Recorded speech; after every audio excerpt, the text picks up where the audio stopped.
ડભોઈ નગરપાલિકા દ્વારા સતત બીજા વર્ષે પર્યાવરણ મિત્ર કૃત્રિમ તળાવ બનાવવામાં આવ્યું છે। આજે 5મા દિવસે ડભોઈના ગણેશ ભક્તોએ આ તળાવમાં પર્યાવરણને રક્ષણ આપતા વિસર્જન કર્યું હતું। ગંદકી અને પાણી પ્રદૂષણ ટાળવા માટે શરૂ કરેલી આ પહેલને ડભોઈની જનતા તરફથી ભારે આવકાર મળ્યો છે। ડભોઈ નગરપાલિકા દ્વારા આ વર્ષે ગણપતિ વિસર્જન માટે અનોખું અને પર્યાવરણ મૈત્રિક આયોજન કરવામાં આવ્યું છે।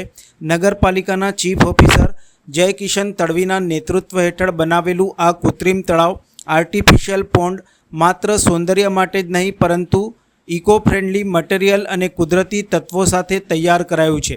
તળાવ ખાસ કરીને શહેરના યુવક મંડળો અને શ્રદ્ધાળુઓ માટે ડિઝાઇન કરાયું છે, જેથી વિસર્જન સમયે ગંદકી ન ફેલાય અને પાણી પ્રદૂષણ અટકે।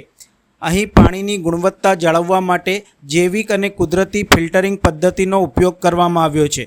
પૂરતી જગ્યા સાથે બનાવેલ આ તળાવમાં તમામ મંડળો સરળતાથી પર્યાવરણ મૈત્રિક રીતે વિસર્જન કરી શકે છે।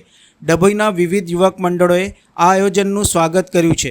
5મા દિવસે ભક્તોએ ઉત્સાહપૂર્વક શ્રીજીનું વિસર્જન કર્યું હતું। 5મા દિવસે ભક્તોમાં ઉત્સાહ પણ જોવા મળ્યો હતો, જ્યારે નગરપાલિકા આવનારા 7મા અને 10મા દિવસે પર્યાવરણ મૈત્રિક વિસર્જન માટે તૈયારીઓ પૂર્ણ કરી રહી છે।